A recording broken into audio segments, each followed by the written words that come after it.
this is my greatest shame, Courtney, but somehow talking to you, I'm able to share it, is that there have been times in my life on social media where I have found myself being preoccupied with the illnesses of strangers, checking back to see how they're doing and being like, oh, Bobby was going to have like such and such a procedure on Tuesday. I better see like, how is he doing today? Yeah. And that's weird, and I think it's common, and that's why people who are posting about illness get a lot of following. But I was just like, I don't want anyone to have that parasocial relationship with my cancer. Welcome back to Private Parts Unknown, a podcast about love and sexuality around the world. I'm your host, Courtney Kocak, and I am so excited to introduce you to today's guest. Hi, my name is Jean Hannah Edelstein. I'm the author of Breasts, A Relatively Brief Relationship. And yeah, really glad to be here chatting today. Tell us about Breasts and what inspired the book. Breasts. The subtitle is A Relatively Brief Relationship. The subtitle was actually inspired by a long ago boyfriend of mine who basically was losing his hair at a young age. And so, and he said to me once, he was like, I didn't get any hair until I was 2. And now he was, I guess, like 22, and he was, already going bald. And he said, I guess I've had just like a relatively brief relationship with hair through the course of my life.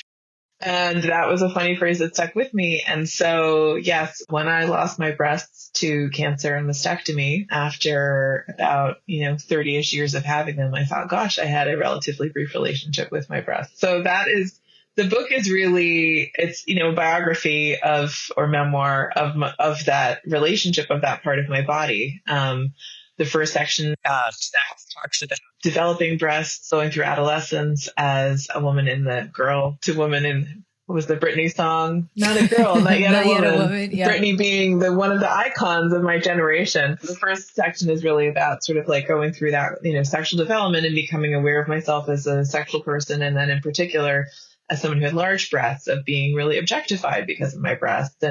And sometimes I think really seen as a separate entity from, as if my breasts and I were not intrinsically connected. I experienced a lot of sexual harassment, some really abusive behavior around my body. And so, yeah, that's really what the first section is about, and coming to terms with my identity and my body in that period of time. And, both in terms of my age and also in the late 90s, early 2000s, when it was like to be in a female body at that time. Which was a whole vibe. It was a whole vibe. I'm guessing, Courtney, you were also, I think we're about the same age. Yeah. Right. That was also your era. So, yep. And then the second part of the book is called Food. It's about breastfeeding. I had my first child when I was 37. And I really thought in a way that this was going to be the moment of redemption for my breasts because they had caused me problems. But here I had these large boobs, and that I should be, great, I'm going to be really well equipped for nursing. I'm sure many women listening to this right now are doing a dry chuckle because we all know that actually breastfeeding is very difficult or can be. The book is really about different narratives about women in our lives that are presented to us. And so in our bodies, our breasts specifically. So if the first section is about the cultural narratives around young women, teenagers, and their breasts and their meaning, the second section is really the cultural narrative around breastfeeding, which was something that I really bought into. I really believed it was going to work really well and was very important. And actually, I had a really hard time with it, and it was miserable. And it was, I think, a certain level of mental illness was reflected in my behavior around it, to be honest. Like, I was so fixated on the idea that I had to breastfeed. And I just really put myself through hell to do it. So that's really what the second section of the book is about. And then I have 2 kids. So then having my second child, who I did nurse. And then the third section of the book, cancer. So yeah, not actually long after I finished nursing my daughter, I was diagnosed with early stage breast cancer. The real impetus for the book was as I was going through the process of being diagnosed and then told I had to have a bilateral mastectomy, losing my breasts. A very obviously sort of dehumanizing experience. Mm-hmm. I think I was really just thinking, I remember kind of thinking like, breasts, what are they even for? Yeah. And that was the starting point for the book. And so, yeah, that's what the book covers. You use the term amputation over mastectomy a lot in the book. And I'm curious, like, why that felt more right to you. Because it is an amputation. And I mean, I think, it's Breast Cancer Awareness Month right now, October, and breast cancer awareness is very important, both in terms of women, getting health care, getting diagnoses, getting early treatment like me. But there is also a side of Breast Cancer Awareness Month, which is very saccharine, I would say, that has really been kind of like glossed by, I was writing an angry Instagram comment today and then realized I had to stop. It was too angry. How this is an essay instead. Oops. It's probably an essay. Well, it's interesting because it was somebody saying, she had colon cancer and she was like, oh, breast cancer is like kind of sexy in comparison. And just like, breast cancer no cancer is sexy. It's bad. Breast cancer has been sexualized by capitalism because it happens to a sexual part of our bodies. So, speaking of narratives, and I don't go into it too much in the book because I just find it so alienating, but there's a lot around like beauty and breast cancer and like save the boobies because like then these women won't be as sexually attractive anymore. And, intense like femininity and heteronormativity and pinkness and that kind of thing. And just a lot of like trying to make breast cancer seem sexy. And it's actually brutal and terrible. And I think that was the thing to me about having my breasts removed. I wanted to use the word amputation because that's what it was. And, I'm glad that I was able to choose amputation over some of the other options. Yeah. But it was still just very brutal. And I think that's the thing, the sort of strange thing about breasts, or the particular thing about breasts, which partially moved me to write the book, is the degree to which they, as I said, they are sort of seen as separate from our full selves. But they are part of our whole selves. But they are unusual in that you live to whatever, you live through childhood without breasts, then you grow them, and now you have a new part of your body, and it changes the way that people think about you. And then fast forward, in my case, 30 years or whatever. And then I was told like, oh, you can just have this surgery and then you'll be fine. And there was just a lot of focus on the resolution of the cancer through the surgery, which again, I was fortunate as these things go that was the resolution for me. But I still found it very brutal to be kind of, just told like, okay, well, you just have to release this part of your body and like, that's going to be okay. And like, oh, you can get some new ones and like, maybe they'll be better than the old ones. And that just was all, I just really felt that was kind of like glossing over the reality of that, like I was having a part of my body amputated. Yeah, I definitely felt the trauma of that, just reading it. So that is so interesting. I mean, we're skipping way ahead. I want to go back and talk about some of the motherhood stuff and some of the younger stuff. But yeah, you were given like kind of 3 bad options or, kind of. It was like a Goldilocks situation. Yeah. So one thing that, I really did not expect after this diagnosis was how quickly the conversation turned to being about my physical appearance, or more specifically, my beauty. And that is sort of interesting because I'm uncomfortable with describing myself as beautiful. Like that's just not how I kind of like, that's not an adjective I use to refer to myself. Which is not to say I'm not self-conscious about my appearance, but I think for various reasons, I always saw kind of like thinking of my, how beautiful I am or am not as like not the thing that I should lead with, so to speak. And so then being in this kind of like medicalized realm where concerns about, whether I would, where people were talking to me as if that was a primary concern about how beautiful I would be or what my appearance would look like was sort of troubling to me. A thing that I just didn't know about, breast surgery, mastectomy, is that at least in the US, and I realize because like I've lived in the UK for a long time, it depends on where you're getting treatment. But in the US, you have two surgeons, a breast surgeon and a plastic surgeon who work as a tag team essentially. So the breast surgeon does the surgery to remove the breast and kind of like do the full, compared to, for example, top surgery. A mastectomy is not the same thing because with top surgery, usually some breast tissue is left to like restructure the chest.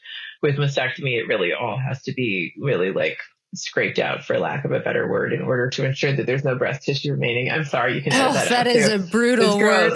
but it's just the truth, right? Right. And so the breast surgeon does that. They're an expert in like cancer removal. The plastic surgeon is an expert in reconstruction. So they then come in and do the process to start rebuilding the breast, which is usually, there's different ways of doing it, but in my case, and very frequently, they put in a temporary implant called an expander, and then later on you have a second surgery with the other implant. in any case, so I was told, oh, you have to go and meet your breast surgeon. So I had a breast surgeon who diagnosed me, who I liked very much. And then she was like, okay, now you want to go and interview the plastic surgeon. So then I interviewed 3 plastic surgeons, because ultimately they're actually in some, that you have a longer relationship with them, because they're the ones who are like, helping you like get back to what you want to look like, and also potentially revising it, which is very, so you keep going to do little tweaks if necessary. So the first plastic surgeon I saw, it was just an incredible, as someone who had never sought that out for myself, it was just an incredibly alienating experience. I went in, first they made me watch a video, which was an informational video, which was just made for older women who, my heart goes out to them too, but it was just very strange. And really, I would say the theme of the video was like, you need to listen to your doctor and do what he says, because all of the doctors in the video were male, and you better like it. And the final frame of the video was a woman washing a Labrador outside in a metal tub with a hose, and the Labrador was like splashing her, and she was like, ah. And then the voiceover was like, you'll go back to life, will be as good as it was before. And I was just like, what? Oh, and she had white hair, she looked like she was in her 70s. And I was like, what is this? And then the plastic surgeon came in and was just very like, looked at me, was like, literally said, well, like, you can't expect them to be like, as good as the natural ones. And then like, you're like, no shit, Sherlock. Okay. Exactly. Yeah. And I just felt like he was really trying to, and then they all have a portfolio of breasts, which they show you, like it probably used to be in a book. Like it reminds me of The Simpsons. You remember there's an episode where they have the big book of British teeth. It reminds me of that. So they go through their deck on the computer, and they're like, okay, here's my breast. And like I was just like, yeah, they're not that good. So I did not want to work with him. Then I got sent to see a different plastic surgeon, and this going back to the sort of like the gloss around like, like women being very concerned about the beauty. Mm-hmm. This plastic surgeon was more sympathetic, but then he offered to give me free liposuction as part of the procedure. As like insurance fraud. Yeah, exactly. And so another part of it is if you are having like an artificial implant, which is what I have, they will do some liposuction elsewhere in your body, usually in your thighs, to remove some fat, which they then inject around the breasts to fill it out, because otherwise you will just see the outline of the implant. So that I was expecting. So he's describing this to me, and then he's like, and I can do a little extra. And it was so funny because my husband and I remember we were just, we're both sitting there, and I'm like total knockout French. And then he was like, a little extra, and I'll throw it away in charge of the insurance. And we were still just kind of like totally blank. And then finally figured out he meant that, while he was at it, he could also, so there would be the liposuction just to like get the fat needed for the new breasts, but also while he was at it, he could just like make me a little thinner. And I was just like, no, I'm good. Thank you. And even that was, and that was just sort of distressing, because I was like, and I think this is an experience that like a lot of cis women have had, where like men who don't know what else to say assume that we'll feel good if they say we look thinner than we used to. And I remember other like usually older men in my life who, if they hadn't seen me for a while, would be like, have you lost weight? And I'd be like, no. So it felt the same, where this guy was like, what I know about women is they want to be thinner, so I will offer her this, and this will cheer her up without her amputation. Obviously, I'm envisioning this, and I think this, everyone is doing their best, as I like to say. So anyway, so I was like, oh, I don't want that plastic surgeon. So then I went to the third one, and he was literally 3 hours late to the appointment, which was crazy. I remember my very dear friend had come with me, because my husband couldn't come because it was in New York City and I live in New Jersey. So she'd come with me to just be my companion in the appointment. And after like 2.5 hours, she was like, I have to go. And I was like, that's fair. So anyway, he came in, but the thing for him, the clincher, was that he then showed me his portfolio, or his nurse did, and it was phenomenal. You couldn't tell the difference. And he was just better at making artificial breasts. And so ultimately, like, that was what I chose. But even that was just the whole thing is just like extremely strange. And like, when, I say like when I got married, I did not have my dress tailored. Like I got married at City Hall. I was, that was what I wanted, to be super low key. And I bought this dress in 2 sizes and like, and then actually on the morning of the wedding, I was like, oh, neither of them were like, they both have slight fit issues. So I wore the one that was slightly larger. And then I was like, oh, this is why people go to a seamstress for their wedding. Like, anyway. And so I was like, oh, now it's like, I'm doing this. This feels like what I imagine a dress fitting would be like, except it's like for my body, for my breasts. And that's super strange. So yeah. But at least you got a good surgeon. I mean, the silver lining. Oh, absolutely. And then actually like when I, so I had signed up with that surgeon and then I like went to like fill out the forms and the nurse filling out the forms and I wrote down his name. She's like, oh, I'm glad you chose him because the other one makes women look like porn stars. And I was just like, what? There's just so much judgment and craziness. And it's, and again, like she's a nurse who works in a breast cancer clinic and, probably, one of the angels of the world, but like is also we can't escape this mindset of how we think about breasts. And that's really, also why I wrote the book, because I just I wanted to capture some of this stuff because I know other women going through it would recognize their experience. And I didn't necessarily see that experience conveyed in other places. Totally. So, now having gone through this and like, are you glad you made the decision of the options you had in front of you? Like, are you like, yeah, that was the right way to go? Well, here's the irony actually, Courtney. So I had the surgery and this is, this is crazy. So I had the surgery. My number one piece of advice to anyone having a mastectomy, if you have kids, is recover somewhere for the first few days without your kids in the house. Oh. And the reason why is it is partially the stress because like you can't do anything. You feel horrible and you don't want to hear your kids on the other side of the door doing whatever.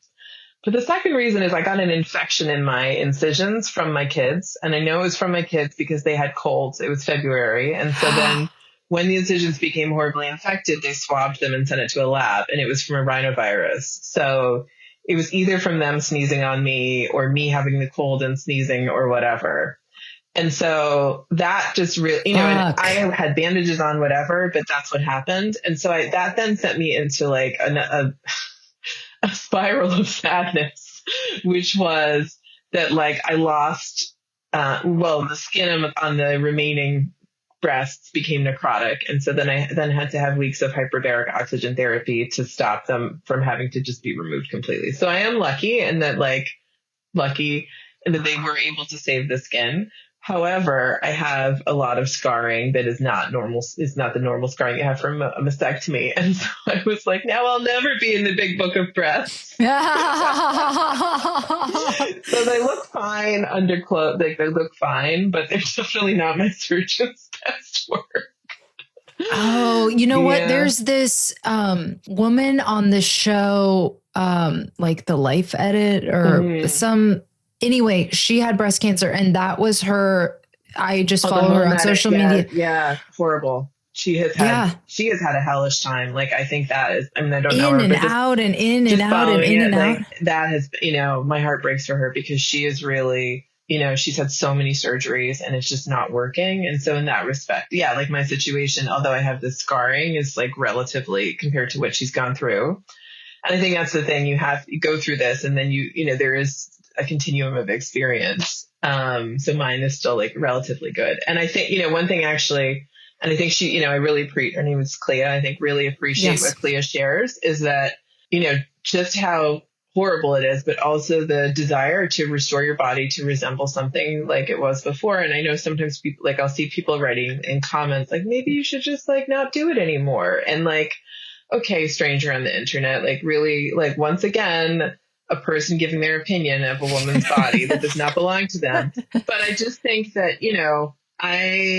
some people choose to go flat. And that was something I really considered as well. And I remember discussing with my therapist, like, oh, is it the more feminist choice to just not have breasts anymore? But then I was like, but that, why would that's not what I actually want. Like, I would like my body to resemble something similar to my pre-amputation body. And it's okay to pursue that. Like, it's okay to say, and that's not vanity. I don't have to like blame myself for being vain just because I would like my body to feel familiar to me. And I think that's a really important thing to respect. And, and for some women, what will feel most familiar is not doing reconstruction, and that's fine. But, I think there's this sort of like, even like the nurse commenting like, oh, he makes women look like porn stars. There's this like negativity as well, this subtext of like, oh, well, if you want to have breasts, then like maybe you're, too full of yourself. Exactly. Yeah, what a slut. Exactly. Like don't take up space. And so, yeah, I really, as I say, like I appreciate that she's sharing that, because I think, again, there's this kind of like at the beginning of, and I don't even like calling it a breast cancer journey, but I guess that's a good shorthand for it. At the beginning of it, there is this kind of thing like, well, you have breast cancer, but you're going to get this surgery and then you'll have new breasts and you'll be good as new. It'll be fine. And that is, of course, just not the reality for a lot of women. So, and you point out that like, actually, if you go flat, it's not like you can like easily change your mind because it's already kind of, the skin's tucked. Flat is final. And I think that is something also a lot of women struggle with, because like surprisingly few surgeons are actually trained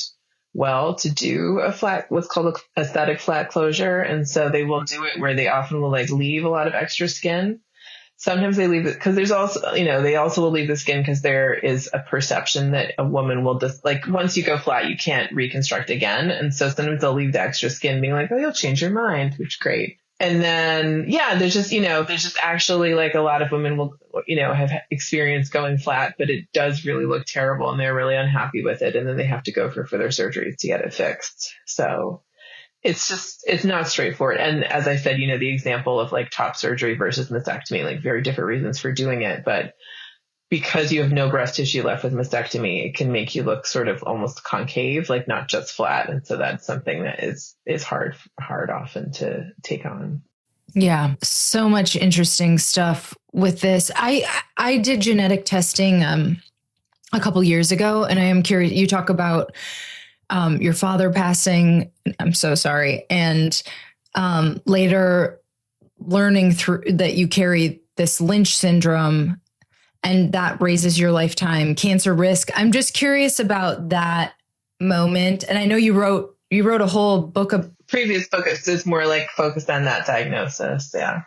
Yeah. What did that change for you? How did that knowledge change you? Yeah. I mean, it changed me a lot. I would say I was diagnosed when I was, how old was I? 33, and my dad had died 6 months earlier. So I knew his mother had died in her early 40s of colon cancer. And so that was like in the 1960s. And that was something that, was just a huge trauma in the family, which was also not really spoken about very much. But, it was a big shadow over my dad's life, even though he was also a pretty happy and successful person. But I think that did, obviously impacted him.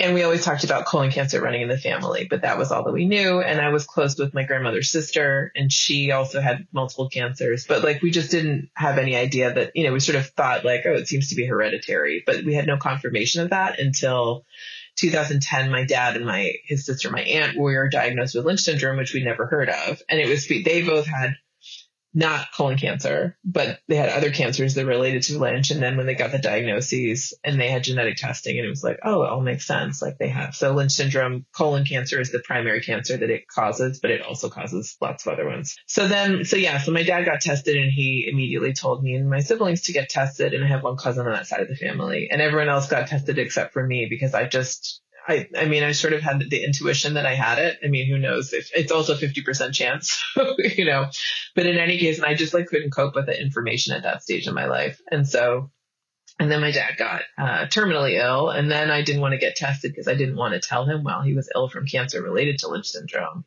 that I had it. And so I waited until he had passed. And then about 6 months later, I got the diagnosis. And since I was still also in pretty fresh grief, it wasn't not a good time. Yeah, I imagine. It was bad. However, that was about 11 years ago. I will say, over time, I started feeling like, okay, like nothing changed. Like I always had Lynch syndrome. It was something I just didn't know about it. And so now I say it's bad news. That's good to know. Like it's very upsetting to learn. But once you know you have a genetic diagnosis, then often there's a lot you can do in terms of like prevention screening. And with Lynch, that's certainly the case that my life expectancy is normal as long as I do screenings and so forth. So, that said, I also sort of believe that because I know that I knew that I had Lynch, and I knew that it was likely that I would get cancer at a young age, I thought I was like very well prepared for this, but turns out I was not.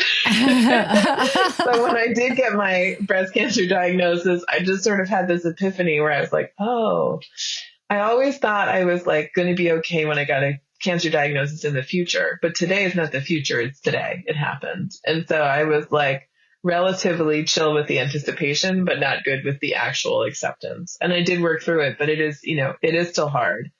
I still certainly like recommend to anyone who, thinks that they may have some signs of genetic cancer in their family to get tested. It's still better to know than to not, but it does also, it is a painful process to go through accepting that diagnosis. And I know, and like, I will say, like, I know I will almost certainly get cancer again, and I will be very upset. But like you might not have been so careful about your screening, right? And 100%. And yeah, I certainly the reason they found my breast cancer so early was because of my genetic diagnosis. And so because of that, I was 41, but I'd been having mammograms since I was about 35. And so, part of it was they had the historical data. And so we're able to look and say like, oh, this has changed. Mm-hmm. So yeah, I think, I cannot recommend enough, like, pushing for genetic testing. If you think, I'm Ashkenazi, the BRCA gene 1 and 2 like really runs in Ashkenazi families, and Lynch syndrome as well. But like I've met recently quite a few Ashkenazi women who have had later breast cancer diagnoses than me, and then found out they're BRCA positive in 2025 and didn't know. And like that breaks my heart, because like the genetic testing has been around now since I think like around 2000 or thereabouts. And so I feel really strongly like people who like have clear signs of risk, including ethnic background or family history or whatever, like it's a blood test. It's not expensive. Like their doctors should be telling them to get it. Like, and it is kind of shocking to me that is not more widespread at this point. So going through this, I've struggled with ED, and I don't, if you grew up in the 90s, you probably had some body issues. So what was the like relationship change with your body? Because I imagine, there's one part of the book where someone comments on like a slight unevenness of the breasts. It's like, was there a new appreciation for like things, parts of your body that maybe you didn't have peace with before? How did that change? Yeah, that's an interesting question. I feel like, growing up in the 90s, it felt like women's bodies were consumable for consumption by other people, whether that was sexual consumption, visual consumption, capitalist consumption, etc. Like that was how we looked at bodies. And so I did not have an eating disorder, but I certainly was around a lot of people who did. And honestly, I think the only reason I didn't have one was because my parents monitored my food intake like in a somewhat overbearing way. Like it wasn't available to me. But I wish I had one. I believed I was fat, even though now, like looking at, I was very slim, and I was sort of aware. I remember always reading articles in like women's magazines in that era, which was kind of like how to hide your flaws. And it would have a list of things that could be wrong with your body, and then what you should do about them with whatever clothing you were wearing or whatnot. And just kind of being like, what's my flaw? What's wrong with me? Like, I can't figure it out. I'm not sure, etc. And so, yeah, just really seeing my body as like very problematic, really believing, I mentioned that, a boyfriend who said to me that it took him a while to get used to my face. Just really like taking that kind of information on and really believing in it for a long time. And, believing that my breasts were very provocative, like I think I was, if I wore a V-neck, I just looked sexier than someone with an A cup. And that was and especially I remember in the mid 2000s when I was living in London, like there was a period of time when like all dresses were backless from Topshop, which was like the, the cool place to shop. And it was, and it was like, that is just taunting me because you cannot wear this dress without a bra. And I'm just not, I can't do that. And so I felt like that was the thing that was wrong with my body, that my body was not right for the clothing that I wanted to wear. Never considering maybe the clothing was wrong. Maybe the perception that, the perception that my body should be up for judgment from other people was wrong. And then when I did experience, especially a lot of sexual harassment at work, I really would blame myself, not least because people would say things like, well, what were you wearing, when I told them what had happened. So all of that, and then I think, when I had kids, my feelings towards my body did change because, my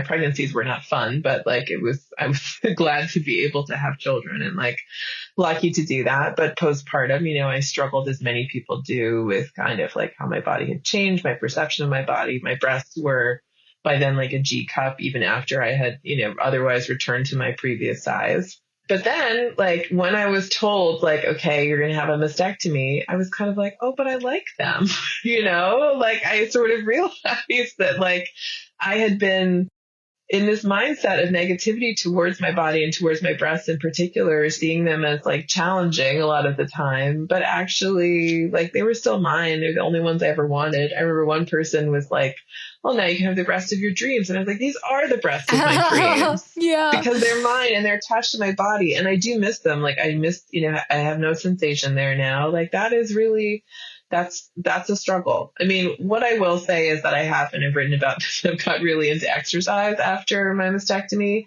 And I think a big part of that is being I want to be as healthy as possible the next time I get cancer, which, upsets people sometimes when I say it, but it's just the truth. Totally. But I almost certainly will get cancer again. And so, and having seen among my family members, if you are in good physical shape otherwise, then you sort of have more space to cancer treatment is hard on everyone, but your recovery can be slightly better if you are more physically fit. So there's that piece, but also just kind of enjoying being in it, because I've had part of it cut away. And so what else do I have? What else can I enjoy here? And also kind of what can it do? How can I challenge it? And I think that has been, I'm sorry that I didn't figure that out when I was 15 and I didn't want to play sports because I was afraid they would make me too big. So, yeah. Oh my God. Yeah. Okay. I want to talk to you just a little bit because I just turned 40. I'm way behind, but, I just turned 42 and I'm maybe in the last year or so, I'm maybe I'll have a kid. Go for it. Yeah. Tell me about You can do it. Is that, but you didn't always you sort of came to the idea of motherhood, right? Yeah, I mean, I'll be honest. I had this serious relationship until I was in my I think I was 23, 24 when we broke up with my ex-boyfriend who lost his hair young.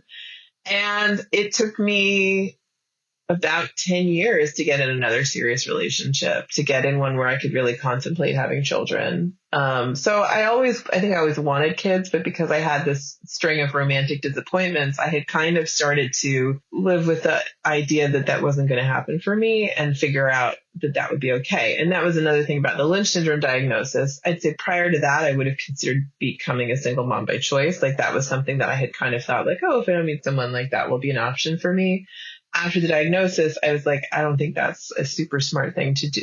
Going into parenting without a partner, obviously you can't control that your partner's going to be there forever, whatever. But I was just knowing my health situation is likely to be somewhat fraught. I think having a child on my own is, a risky thing to do. So I was really kind of, working on emotionally being in a place where I thought I was just not going to have kids and then, figure out a different direction for my life. And then I met my now husband and very quickly we got married within slightly less than a year, which is a little nutty, but we're still together.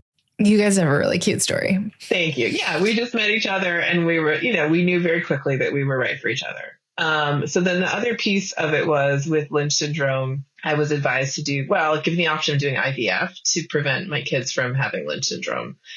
And IVF was something I didn't really know anything about. I just kind of, I like was aware that it existed, but I had never done any kind of research or real reading into it. And so when I was originally recommended IVF, it was before I had, when I was still very single, and like that wasn't on my radar. And I was like, what are you talking about? But then moving it was actually even before I met my husband, when I was still kind of like, maybe I would want to have kids on my own. I found a job where the health insurance would cover egg freezing. And I was like, okay, amazing. I'll do that as an option. And then I happened to meet my husband like 6 weeks later. So then we ended up just going straight to doing IVF together.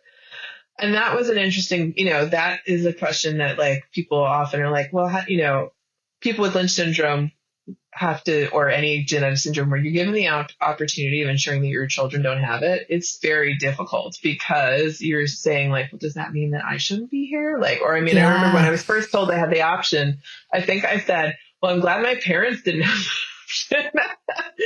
But, and I think where I've landed with it is I didn't eliminate myself or my dad or my grandmother or whatever. However, having been very aware of how this syndrome has been punishing to generations of my family, I could ensure that I'd be the last person to have it. And that was really powerful. And so, as I like to say, my children will have other problems because they're human, but that will not be one of their problems. That's so interesting. I was listening to a podcast about, there's this new thing called Orchid, which they probably would have encouraged you to use if it would have been around, but it does health profiles on IVF, and there was a whole ethical conversation about exactly what you're talking about. It's very interesting to think about because it's very tricky. And, it's not for, I know some people like, I've connected, especially through like Facebook groups with other people who have Lynch syndrome, and some people are adamantly against it. And I'm fine with that. Like, I think that's something that like I am, maybe because I talk too much about myself, but I'm happy to share my story, and to help people, take that in as like a point of data in their consideration. But I have zero judgment of someone who says it's not for me. That's not the right choice. And I mean, for example, with myself and my husband, we talked it through and we agreed that like we wanted to try IVF because we obviously being able to have our kids not have it would be good. But at the same time, we agreed if IVF didn't work for us, we would still try to conceive naturally, which we never tried. But we didn't see it as a reason to not have kids at all if we couldn't control for that. So, yeah. Okay. So just on that note, anything about pregnancy, postpartum, your lactation, like anything, like what do you wish you would have known before heading into this experience? Probably so many things, but give me a couple. So many things. Yeah, I'm trying to think now because like one of my closest friends just had her first baby this weekend. And so I'm like, what advice did I give her?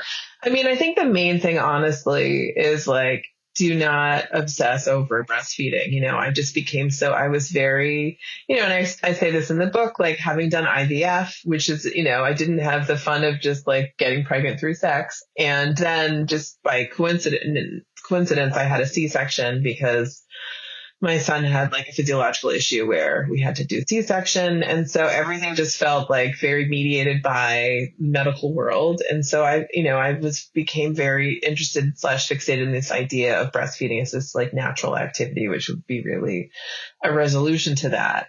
But my son basically became dangerously like underfed in his first month of life. And it still is like painful for me to look at photos from like when he was like 3 or 4 weeks old. Cause you can see now that I know what a baby is supposed to look like. It was apparent that he was not gaining weight sufficiently. Like he wasn't getting enough. And he fell short of the clinical definition of failure to thrive. So he didn't have to be put, some kids would have to go back in the hospital. That was not the case, but nonetheless, he was not getting enough nutrition. And that felt very bad to learn at the time and feel still, even though he's now 7 years old and eats chicken nuggets, like still feels bad to know.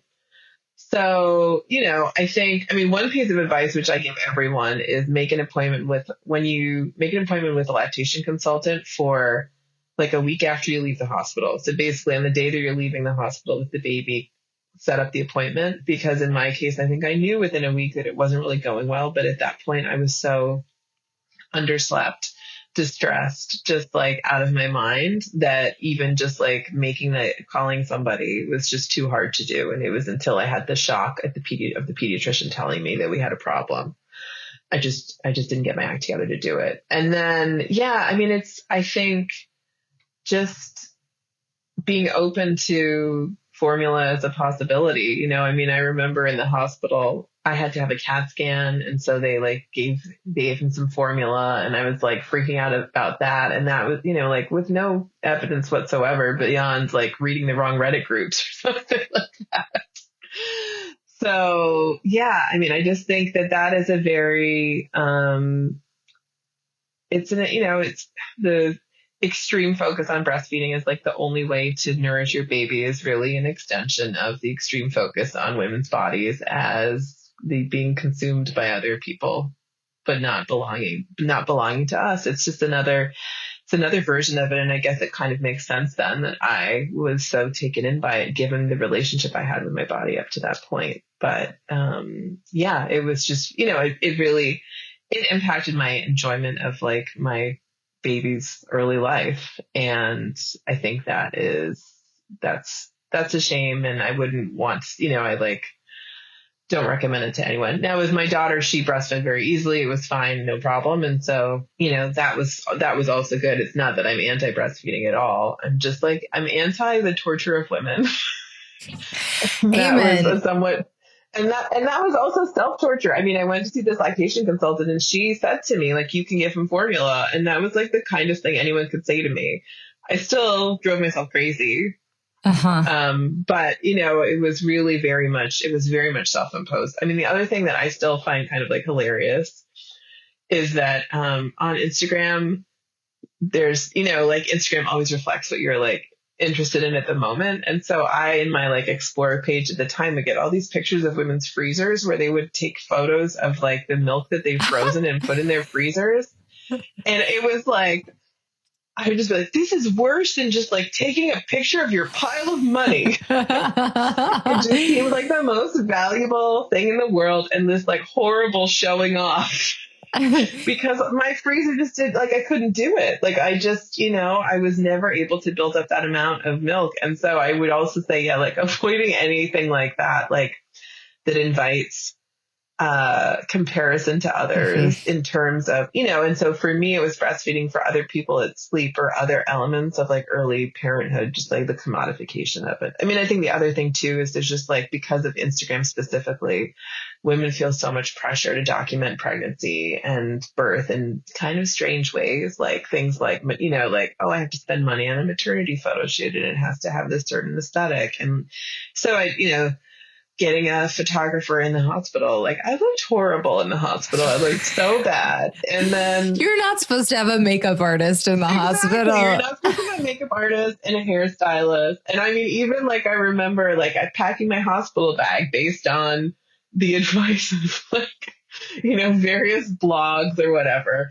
And then unpacking it a month after I had my baby and just like laughing at all the things that I had been in the bag since I had left to go to the hospital, because I was not going to put makeup on or whatever. And so like, it's okay just to ignore the pressure to feel like you have to adhere to specific aesthetics. I think it's really interesting because this aesthetics, I think, apply to breast cancer treatment now too. And that was something that I really like. I knew that I could post photos of myself like in the hospital and stuff like that in the time that I was going through the treatment and probably get like a lot more followers on Instagram. And I just couldn't think of anything I would less like to do. I have a stand-up bit about being jealous of my friend's cancer posting. Like she would get gangbusters on her posts. Exactly. And my pettiness was like no, absolutely. And as a writer, you're supposed to like build your platform. And so even long before I was thinking about writing this book, I was like, yeah, I could probably get like, if I just put some photos of myself like in a hospital gown, then I'll get so many more followers, #breast cancer. And I just couldn't think of anything worse. And and the reason I couldn't think of anything worse, this is my greatest shame, Courtney, but somehow talking to you, I'm able to share it, is that there have been times in my life on social media where I have found myself being preoccupied with the illnesses of strangers, where I'm like checking back to see how they're doing and being like, oh, Bobby was going to have like such and such a procedure on Tuesday. I better see like, how is he doing today? Yeah. And that's weird, and I think it's common, and that's why people who are posting about illness get a lot of following. But I was just like, I don't want anyone to have that parasocial relationship with my cancer. So I didn't, I now posted it. Since the book came out, I've posted about it a little bit. Yeah, that was something I felt like I needed to control for. And I just, and I think it's the same around like pregnancy, and like give yourself some privacy, like just because other people are doing something a particular way, like it's okay to be more private about it. And it was interesting. Save it for your memoir. Okay. Save it for your memoir. Two memoirists sitting here like save it for your memoir. But the other thing I was going to say is my second pregnancy was during COVID. And that was so interesting, like the difference in experiences, because I didn't have to get on public transportation. So that was one that was great. But the other thing was that like, I just was not perceived. Mm-hmm. And so whereas with my first pregnancy, I rember once crossing the road in Brooklyn and some guy yelling at me, like, you're fat. And I was like, no, I'm just, and it was like, cause I was like 15 weeks pregnant. So like bloated and jaywalking, but nonetheless, and, so you go through that, like, being perceived and people seeing that you're pregnant and how they react to you. And, and I have a corporate job, so how people reacted to me at work, etc. So then my COVID pregnancy was just like totally private unless I chose, and I didn't post anything about it. And I always remember like just before I went on maternity leave from work, being on a call with like 20 people who I spoke to all the time and being like, oh, I'm actually going on maternity leave in 2 weeks. And everyone was like, oh my God. And then people just started sharing physical information about themselves, like mostly about how tall or short they were.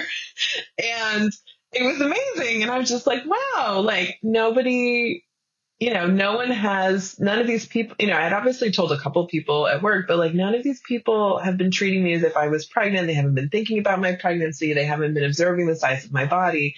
I haven't had to get on a train and stand around feeling terrible because no one's giving me a seat, etc. And so I guess that's the other thing is, as much as you can like simulate the COVID pregnancy, it was just a more relaxing time.